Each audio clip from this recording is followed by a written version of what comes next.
நாளைக்கு உங்களுக்கு எக்ஸாம் இருக்கு. இன்னும் நீங்க ஒரு 3 பாடங்களை படிக்காம விட்டுட்டீங்க. ஒவ்வொரு சாப்டர் படிக்கவும் ஒவ்வொரு மணி நேரம் ஆகும்.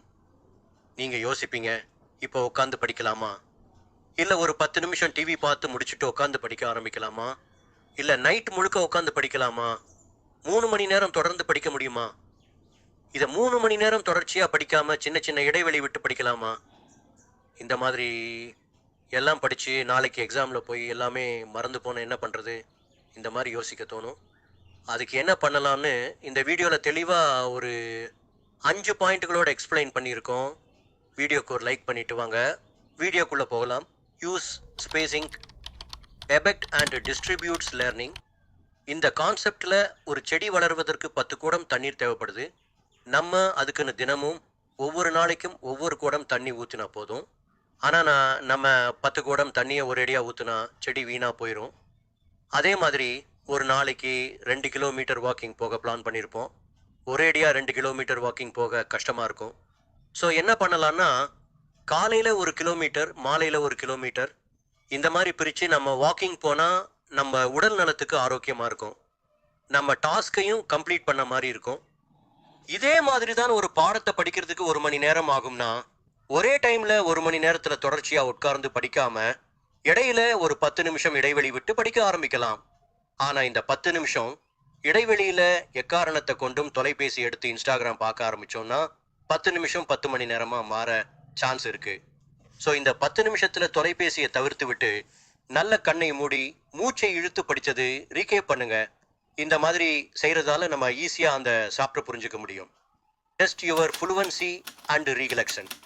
நம்ம ஒரு பாடத்தை ஒரு டைம் ஃபுல்லா படிச்சுட்டு நம்ம புக்கை மூடி வச்சுட்டு ரீகலெக்ட் பண்ண பார்ப்போம். ஆனா அந்த மாதிரி பண்றதால நம்ம பிரெயினுக்கு அதிக அளவு எஃபெக்ட் போட வேண்டியது இருக்கும். எஃபெக்ட் போடுறதுக்கு பதிலா நம்ம என்ன பண்ணலாம்னா, அந்த பாடத்தை 2-3 டைம் பொறுமையா வாசிச்சு பார்த்து அந்த கான்செப்டை புரிஞ்சுக்கிட்டு புக்கை க்ளோஸ் பண்ணிட்டு 5 ஒரு 6 டைம் ரீகலெக்ட் பண்ணி பாருங்க. இந்த மாதிரி பண்றதால என்ன ஆகும்னா, உங்க பிரெயின் அந்த கான்செப்டை சீக்கிரமா அப்சர்வ் பண்ணிக்கும். அந்த பாடமும் மறக்காது. நீங்களும் எக்ஸாமுக்கு போய் நீட்டா பிரசன்ட் பண்ணிட்டு வந்துடலாம். Sleeping is good. இதுல ஒரு ஆராய்ச்சியில 2 கேட்டகரியா ஸ்டூடெண்ட்ஸ் பிரிச்சுக்காங்க. Category A and category B. 2 category students கிட்டையும் ஒரே கான்செப்டை கொடுத்து படிக்க சொல்லியிருக்காங்க. இதுல கேட்டகரி ஏ ஸ்டூடெண்ட்ஸ் கிட்ட படிச்சு முடிச்ச உடனே 1 மணி நேரம் தூங்க சொல்லியிருக்காங்க. ஆனா கேட்டகரி பி ஸ்டூடெண்ட்ஸ் தூங்க வேண்டாம்னு சொல்லியிருக்காங்க. இந்த ஆராய்ச்சியில ரிசல்ட் என்ன வந்ததுன்னா, category A students category B students விட அதிகமா மார்க் ஸ்கோர் பண்ணியிருக்காங்க. இந்த ஆராய்ச்சி மூலியமா நமக்கு என்ன சொல்ல வராங்கன்னா, படிச்சதுக்கு அப்புறம் ஒரு சின்ன தூக்கம் தூங்குறதால நம்ம படிச்ச கான்செப்ட் மட்டும்தான் நம்ம பிரெயின்ல ஸ்டோர் ஆகும். அது தவிர தேவையில்லாத விஷயங்கள் நம்ம தூங்கும்போது ஆட்டோமேட்டிக்கா அது காணாம போயிடும். ஸோ படிச்சு முடிச்சுட்டு ஒரு 3 மணி நேரமாச்சு தூங்கிட்டு ஃப்ரெஷ்ஷாக புறப்பட்டு எக்ஸாம் ஹாலுக்கு போனா நம்ம எக்ஸாமுக்கு முந்தத்த நாள் படிச்சதை அப்படியே எழுதிட்டு போயிடலாம். ஹவர்ஸ் ஆஃப் ஸ்லீப் ஷார்ட் நாப். இதுல நம்ம ஒரு நாளைக்கு 8 மணி நேரம் தூங்கணும். அதாவது நீங்க என்ன பண்ணணும்னா, நல்லா தூங்கி எழுந்துச்சு காலை நேரம் படிக்கிற ஆரம்பிக்கிறது நல்லது. ஒரு சிலர் எப்படின்னா காலையில படிக்காம நைட்டு படிப்பாங்க. அது ஒரு சிலரோட பிரெயின் கெப்பாசிட்டி பொறுத்து மாறுபடும். ஒருவேளை காலையில படிக்கிற நபரா இருந்தா ஓகே, நீங்க இதுவே கண்டினியூ பண்ணுங்க. இதுவே நீங்க ஓவர் நைட்ல உட்கார்ந்து படிக்கிறவங்களா இருந்தா நீங்க படிக்கிறதுக்கு முன்னாடி ஒரு 3 மணி நேரம் தூங்கி எழுந்து படிங்க. இந்த மாதிரி நீங்க சார்ட் நாப் எடுத்து படிக்கிறதால உங்க பிரெயின் ஃப்ரெஷ்ஷா இருக்கும். நீங்க படிக்கிற கான்செப்ட் பெட்டரா அண்டர்ஸ்டாண்டிங் பண்ணிக்கலாம். Test your self and teach others. நீங்க ஒரு பாடத்தை படிக்க ஆரம்பிக்கிறீங்க, அதை சக்சஸ்ஃபுல்லா படிச்சு முடிச்சிட்டீங்க. இப்போ நீங்க பண்ண வேண்டியது டெஸ்ட் எழுதி பார்க்கிறது. இந்த மாதிரி நீங்க ஒரு 2-3 டைம் டெஸ்ட் எழுதி பார்க்கறதால உங்க ரைட்டிங் ஸ்கில் இம்ப்ரூவ்மெண்ட் ஆகும். அது மட்டும் இல்லாம நீங்க எக்ஸாம் போகும்போது எந்த விதமான பதட்டமும் இருக்காது. எழுதி பார்க்கறதால நீங்க எக்ஸாம் ஹால்ல டைமுக்கு எழுதி முடிக்கிற பிராக்டிஸ் பண்ண மாதிரி இருக்கும். நீங்க எந்த அளவுக்கு டெஸ்ட் இருக்கீங்க அந்த அளவுக்கு எக்ஸாம் ஹால்ல உங்களுக்கான பதட்டம் கம்மியாகும். நீங்களும் எக்ஸாம் சக்சஸ்ஃபுல்லா கம்ப்ளீட் பண்ணிட்டு வந்துடலாம். அடுத்து நீங்க என்ன பண்ணலாம்னா, உங்களுக்கு புரிஞ்ச கான்செப்டை நீங்க இன்னும் நல்லா படிச்சு மற்றவங்களுக்கு புரிய வைக்கிறது. இந்த மாதிரி நீங்க செய்யும்போது நீங்க இந்த கான்செப்ட் இன்னும் நல்லா டெப்தா படிப்பீங்க. ஏன்னா நீங்க டெப்தா படிச்சாதான் மற்றவங்களுக்கு புரிய வைக்கவே முடியும்.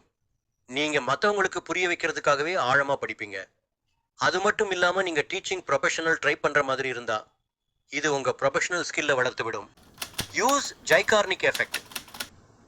ஜைகார்னிக் என்கிற ஒரு சைக்காலஜிஸ்ட் என்ன சொல்றாங்கன்னா, ஒரு ரெஸ்டாரண்ட்ல இருக்கிற ஒரு சர்வெண்ட் பில் பே பண்ணவங்களோட டேபிளை ஞாபகம் வச்சுக்கிறத விட பில்லு பே பண்ணாதவங்களோட டேபிளை அவங்க ஈஸியா ஞாபகம் வச்சுக்கோங்க.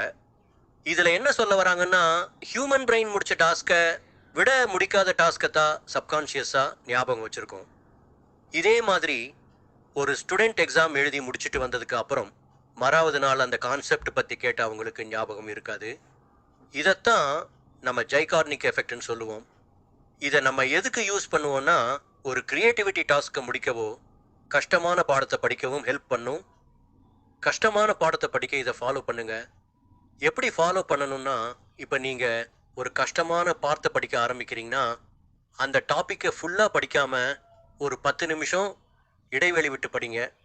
அந்த 10 நிமிஷம் கேப்ல நீங்க என்ன ஈஸியான டாப்பிக்கை கவர் பண்ணலாம், இல்லாட்டி ஒரு சின்ன வாக் பண்ணலாம். ஏன்னா நம்ம பிரெயின் ஈஸியான கான்செப்டை விட கஷ்டமான கான்செப்ட் தான் ஈஸியாக ஞாபகம் வச்சுருக்கோம். என்னமா அந்த கஷ்டமான டாபிக் படிக்க தான் நம்மளை அறியாமையே அதிகமாக எஃபெக்ட் போட்டு படிச்சிருப்போம். இது மூலமாக எக்ஸாம் முடிச்சுட்டு வந்தால் கூட அந்த டாபிக் நமக்கும் மறக்காது. ஸோ மேற்கண்ட அந்த 5 மெத்தட் ஃபாலோ பண்ணி படித்தோம்னா ஈஸியாக அதிகமாக மார்க் ஸ்கோர் பண்ணலாம். இந்த வீடியோவோட சம்மரி என்னன்னா, குறிப்பிட்ட டைம் இடைவெளி விட்டு படிக்கிறது, ஒரு கான்செப்டை தெளிவாக படிச்சுட்டு 2-3 டைம் சொல்லி பார்க்கறது, படிக்கிறதுக்கு முன்னாடி ஒரு குட்டி தூக்கம் தூங்கிட்டு படிக்கிறது, படித்த கான்செப்டை டெஸ்ட் எழுதி பார்க்கறது, நம்ம படித்தது இன்னொருத்தருக்கு புரிய வைக்கிறது, அடுத்து ஜைகார்னிக் மெத்தட் யூஸ் பண்ணுறது. இந்த பதிவு பிடித்திருந்தால் லைக் செய்யுங்க, கமெண்ட் செய்யுங்க, நம்ம பியூசுரா டிவிக்கு சப்ஸ்கிரைப் செய்யுங்க. நன்றி, வணக்கம்.